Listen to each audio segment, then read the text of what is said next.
I suppose. This is my second World IA Day. My first was last year.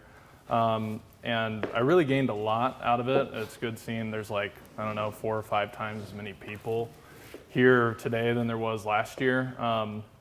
Anyway, I was able to pluck a lot of stuff out of last year, and so hopefully there's something in here for some of you, maybe if it's even just 1 or 2 pieces that you can take and plug into your own thing and then come and tell us about it next year. So user experience kits, why you need them and how to build them. So like Scott said, I'm from Mittera. We're a relatively new company. We're not necessarily an agency, we're more multimedia communications. I work alongside photographers, videographers, graphic designers, other people like me, developers. So kind of interdisciplinary, we can kind of do whatever you need under one roof. A lot of the work that I do is higher education, manufacturing. This last year has been really interesting because I do a lot of work with political clients on both sides of the aisle, especially with the caucuses that just completed in Iowa and the ones going on actually just today in Nevada. I don't have any ambition to get into politics, so I'll just help them build their websites. Anyway, retail, business to business. The way I kind of got into user experience design and user interface development was geographic information systems. That was the first job I had out of college. And I cut my teeth there helping them build mapping systems. It was a little small company in Missouri that I worked for before I moved my family up here to Des Moines. So that's kind of my background. It's diverse, and hopefully that means I kind of know what I'm talking about. So who here has seen Helvetica, the documentary? Design is One. It was on Netflix. I randomly caught it one night, and I think it is not on Netflix anymore. Anyway, it features the same very prestigious designer. His name's Massimo Vignelli. And this quote that's up on the screen right now is kind of encapsulates the entire talk. And the talk is really, at the end of the day, about essence. And so he said, you can reach timelessness if you look for the essence of things and not the appearance. The appearance is transitory, the appearance is fashion, the appearance is trendiness, but the essence is timeless.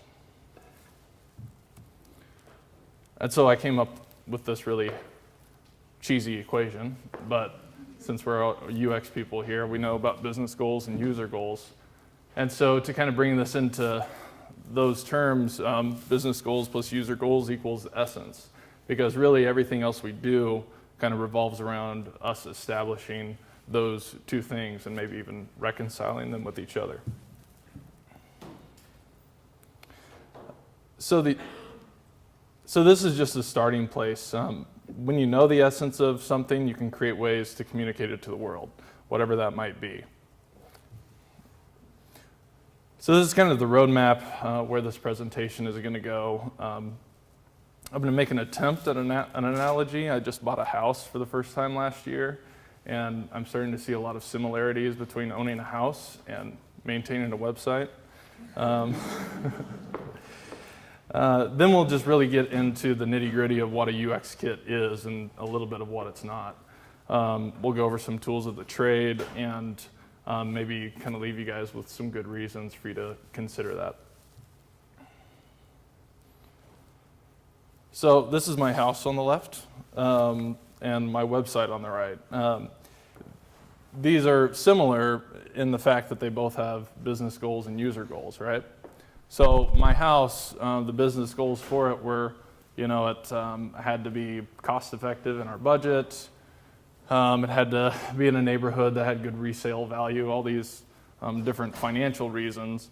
But then we had really particular user goals. We have 2 kids, and we had to have enough rooms for them.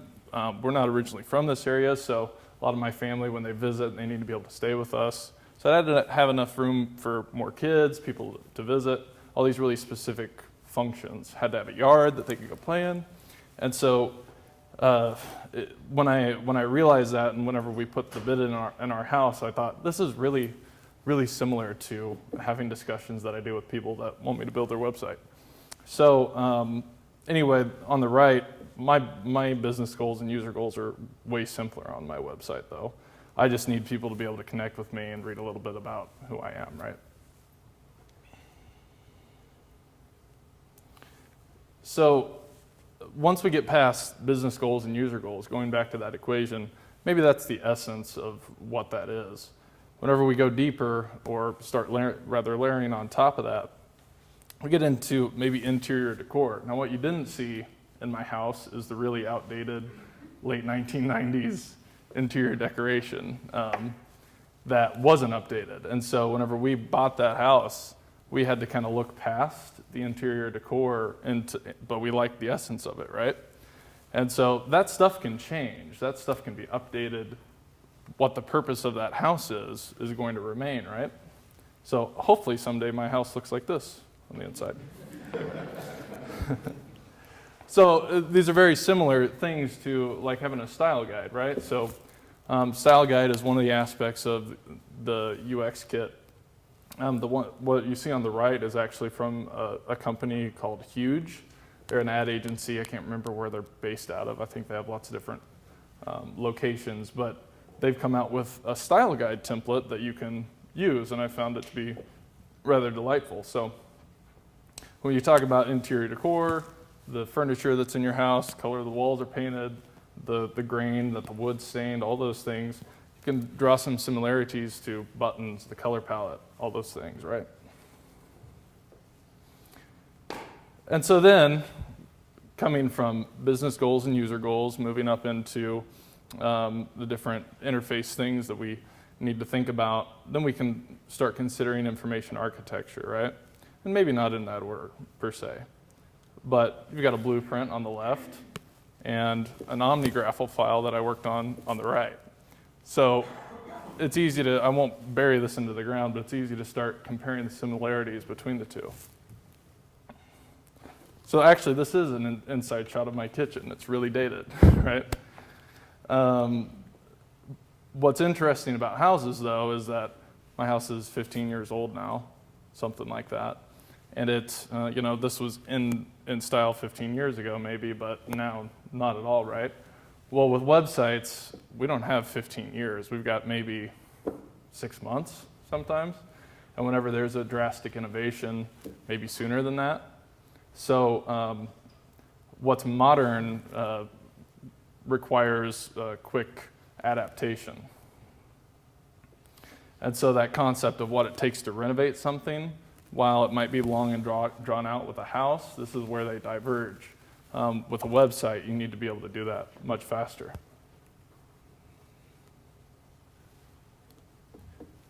Okay, so what is a UX kit? I don't know that there's a lot of really definitive things out there on this. There's people that call style guides UX kits and vice versa. So I just kind of took the concept of UX kit and said, all right, well, this is just going to be, this has to include the strategy, everything that it takes to create a strategy for a product, be it website or mobile app. We've got to take the design, we've got to take the front end development. We have to somehow wrap all of that together. And so what you're going to see as I go through these next few slides is our process, the one that I use in my day job and wherever, and it's seemed to work pretty well for us. And two, kind of a side note, has anyone had a client where you finish their project and then they kind of just go haywire? Oh, well, can we do this? And I didn't like that, let's do this, and everyone's had that. Well, I had one client like that, and it was enough of a nightmare that I was like, I have to figure out some way for that to never happen again. And so that's where the whole idea of a UX kit came from for me. As we go into these different phases, I break strategy and design and development up into different phases. I'd like, as we go through these, if you see something I'm missing, I'm constantly adjusting this model, so I'll kind of end each phase with what am I missing or what do you disagree with, perhaps. but we'll kind of keep it going. So, real quick show of hands. How many students are here? Okay, and then professional UXers, one there, one there. Okay, lots of people. So I expect you to thoroughly vet me, please. Okay. So this will be a little bit more basic, I suppose, but we'll just get into it. Whenever we help people determine business goals, there's a lot of on-site interviews, maybe even remote interviews with people, getting stakeholders to give us feedback, we review their analytics, then we take it up and we package it and we put it in their face and say, all right, is this what you want to have? This is what your goal is, right? And they say, yeah, sure. And so then my job as the UX guy is to say, all right, well, let's see what your users actually need, right? And lots of times, there's a definite difference in those. So the way we do user goals and personas is just through a workshop. I'm not going to get into that in the scope of this, what our workshops constitute, but everyone has their own different ways of, developing personas and, vetting them and all that. So probably the most important part to this that starts getting into the implications of development is the feature roadmap already. I think Tom alluded to this a little bit, and I'm not calling it exactly the same thing, but the must be, more is better, surprise and delight type model based on your users, right? So must be is pretty self-explanatory. More is better is like, oh, I wasn't expecting that to be there, but that's great, right? And then surprise and delight almost kind of harkens back to his analogy with the product packaging.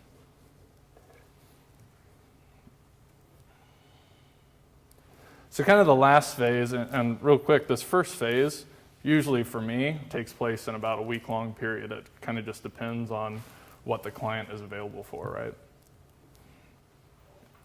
And so when we get into information architecture, we're talking hierarchy and structure, getting into content strategy. I use a really lightweight product called Jumpchart, and I still haven't found a better replacement for it. It's super dated, but it gets the job done. And so that's kind of almost like the first version of the information architecture. It has where everything, it accounts for everything. But then OmniGraffle is where we really start scheming out how this product is going to feel, how people are going to walk around in it, all those sorts of things. Does anyone else use something other than OmniGraffle for user flows? Axure probably, right? I've just got stuck on OmniGraffle, but Axure, I hope I win that license so that I can use it, right? So, anyone, is there some similarities to the processes that you guys use there? Some? No? Okay. Am I missing anything there? Okay.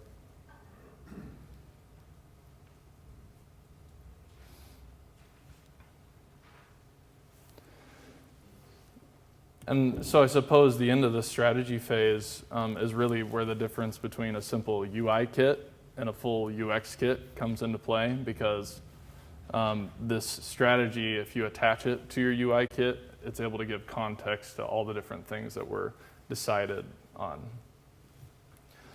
Design, wireframes, the wireframes in the UI kit I've almost merged into the same phase. I use Sketch. Does anyone else use Sketch? What about Photoshop? Okay. Do you use something entirely different for wireframes than you do UI kits? I think Axure does wireframes, right? So that just kind of is a preference thing, whatever you're comfortable with, right? I just use like a basic template in Sketch. I start with a basic and then I gradually build on top of it, right? I was glad to hear that a lot of people have mentioned Envision already, and if you don't know what Envision is, you need to go figure it out really fast, because it's just been a lifesaver for me. Envision is something that you can sync with your UI kit, and it just updates in real time, and it makes sharing stuff with your clients really easy, and lots of rapid design back and forth. And I think it can sync with Photoshop files and Illustrator files too, but I use it with Sketch. So these last two things, branding guidelines, are pretty self-explanatory. Going back to last year, there was a presentation by a guy on the topic of voice and tone guidelines. And as I dove into it, I figured out, well, MailChimp has voice and tone guidelines. If you go to voiceandtone.com, all of MailChimp's voice and tone guidelines are there, and it's really fantastic. And so that was something I was like, that should at least be an optional thing, right? And so that made its way into my idea of what a UX kit is, right? Voice and tone guidelines are going to have your content types, maybe expanding a little bit on content strategy when it comes to dynamic feedback, user messages and their feelings, client messages and tips and color moods. The whole point of the voice and tone guideline is to make your product, whatever it might be, more relatable to the people that are using it. So anything else in design phase? Anyone have any extra stuff they do, or? No? Okay.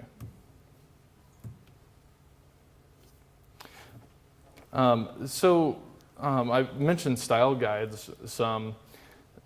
This is where sort of our agile approach comes into play, where there's kind of a seeping in between strategy and design, and then a seeping in between design and development. The style guide is where that kind of all comes together.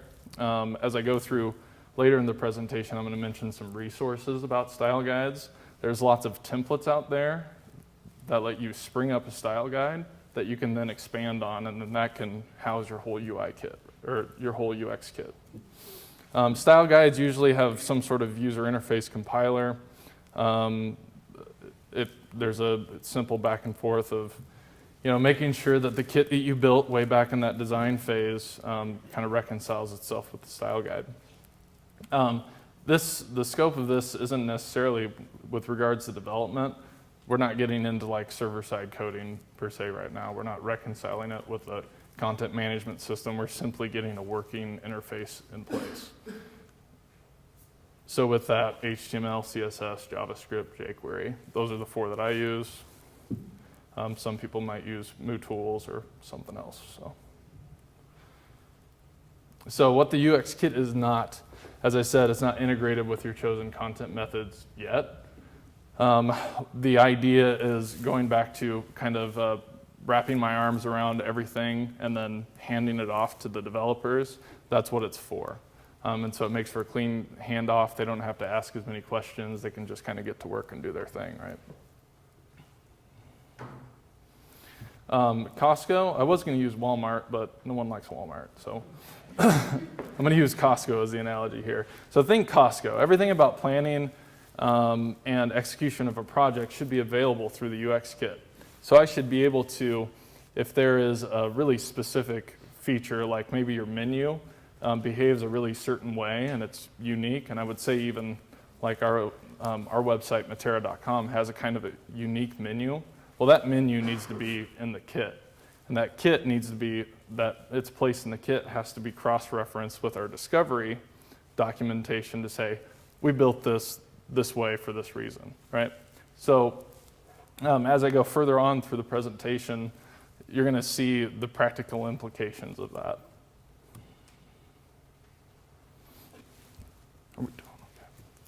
So tools of the trade. I've mentioned OmniGraffle and Axure already. Is anyone else using stuff for schema or, yeah, what are you using? We use Axure, but we're excited for Comet to come out from Adobe. What was it? Comet. Oh, I haven't heard that one. Okay. It's supposed to be like awesome. Okay. Like H3 waves, so I would watch that. Okay, so comet, like the comet, right? Like that comes in, okay. Okay, great. Anything else on that? Google Drawings, okay. We use something, well, it was more on the wireframing side, but we used something called Balsamic, which was kind of useful too. Okay. I've mentioned Sketch 3. I'm incredibly biased towards Sketch 3. I used Photoshop for a long time, and when we have, Photoshop, and then there's always that topic whenever you're transitioning from being just a traditional graphic designer to building digital products. You know, you've used InDesign and Illustrator your whole life, and then making that jump into web development. Well, people tend to stay in that realm, right? We had someone on in our team that went through that whole scenario, and getting him off of InDesign and just straight into Sketch was kind of hard. It's a learning process for sure. The point with using something like Sketch, in my opinion, is that the jump from a working web page or a working version of the app to simple static prototypes, the jump is very small. And so then it gets into managing client expectations. If you do this fantastic Photoshop mock-up and it's pixel perfect and it's just fantastic, translating that to the web is not as easy as you think it is, right? And so managing that expectation is really done well through Sketch 3. The HTML, CSS, and JavaScript, that's all standard stuff. The only thing I'd offer is that within that, if you aren't using Sass or less to build your style sheets, you're doing it wrong now.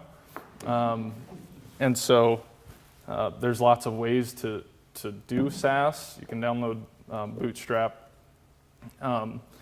That's very popular now. It's usually makes for a pretty good starting place.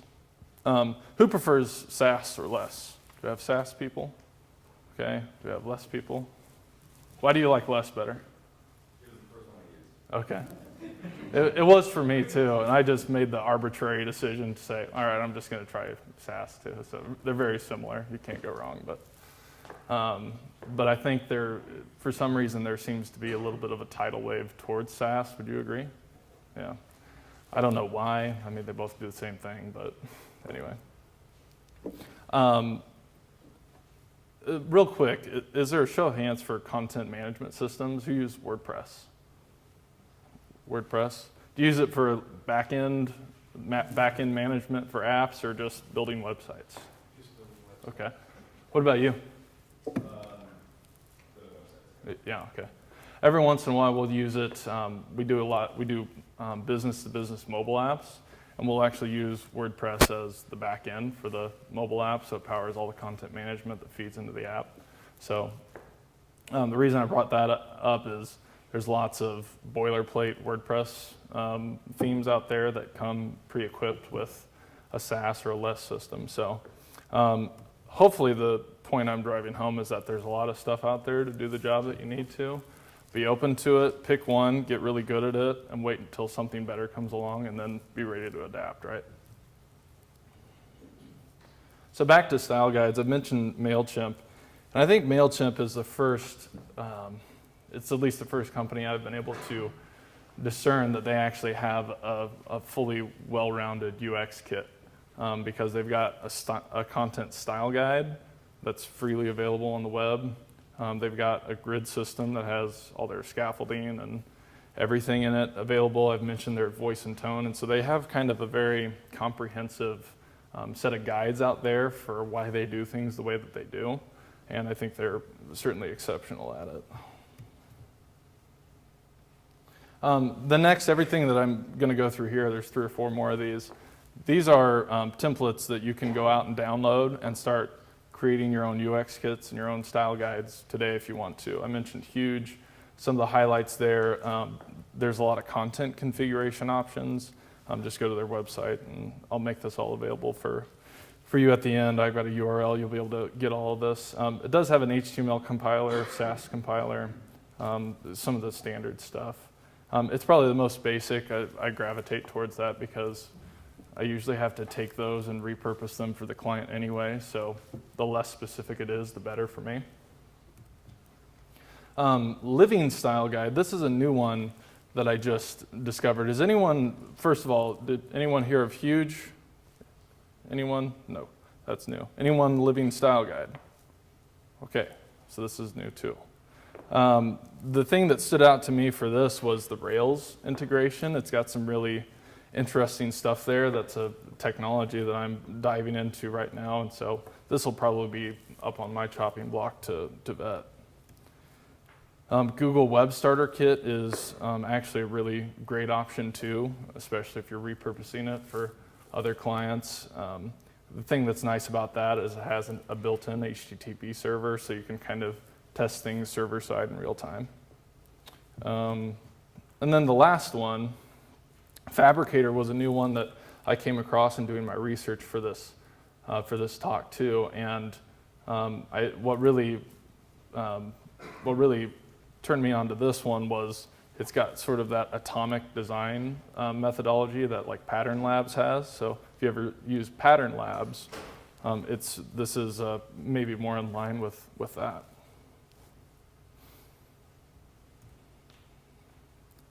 So again, there's so much stuff out there, especially the students in the room. That's something whenever you get out into the world and you get your first job, everything that you learned in school is probably going to be irrelevant in 3 years. So what you're going to school for right now is to learn how to learn, right? If you've got a set of principles that you're able to operate on, what you use to accomplish those things is kind of inconsequential, because that's going to change as technology innovates, right?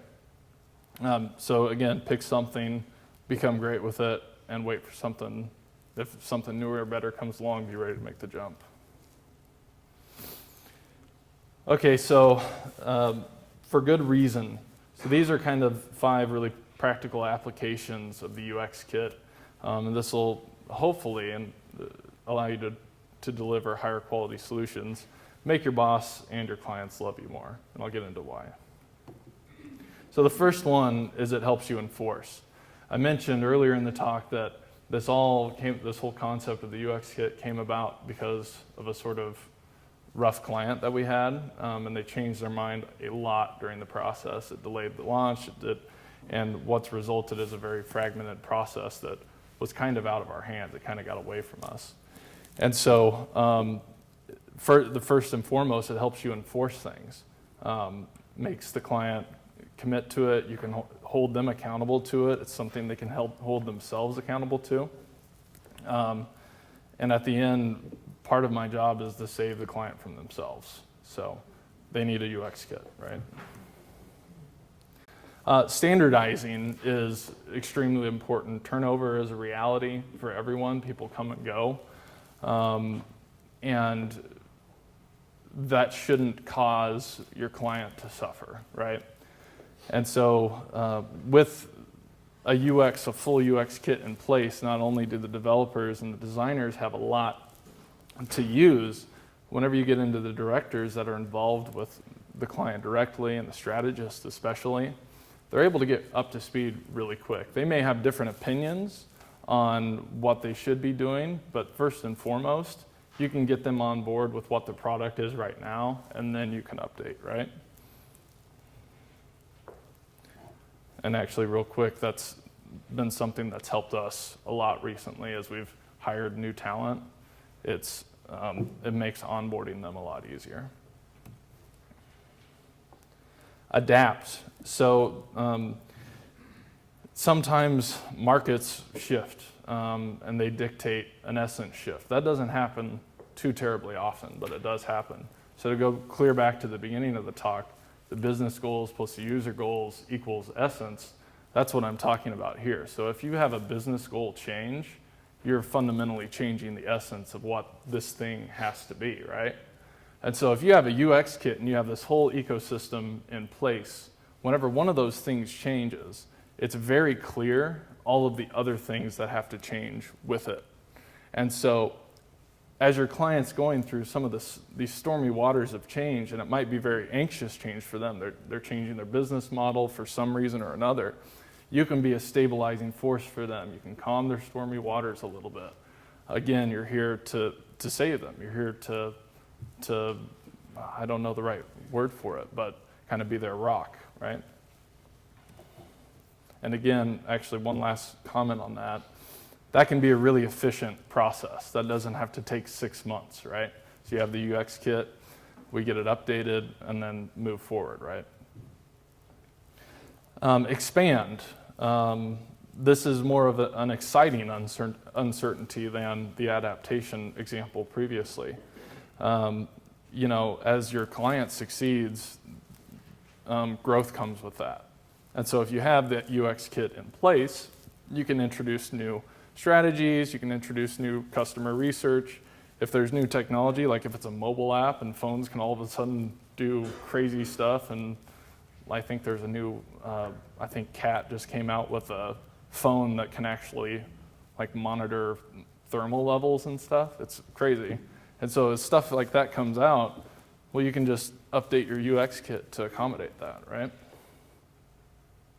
Accessibility standards, if those change, because the government, I think for the most part, can dictate some of that, you're able to change with the ebb and flow of the world, right? So this fifth one maybe it's the final one and perhaps a selfish one that can be selfish for your team internally. But as you're doing all this and you're building UX kits for all these different clients and they have very diverse purposes for existing, probably even if the purposes and essences are different of all these different clients and their needs, there might be some similarities and needs as far as interfaces go, right? And so as you're building all these kits, they funnel them into a master UX kit. So you as a provider, if you work at an agency or a multimedia production company, anything like that, you can funnel them all into a master UX kit and then repurpose them. And so, yeah, one client might be different than the other, but they both need a menu system, right? So some of those can be really labor intensive. So if you go through that with one client and it's similar enough, you can repurpose it and have a much more efficient process there. So don't reinvent the wheel, but that's not to say you can't add some Chrome reps. So that's all I got today. Thanks.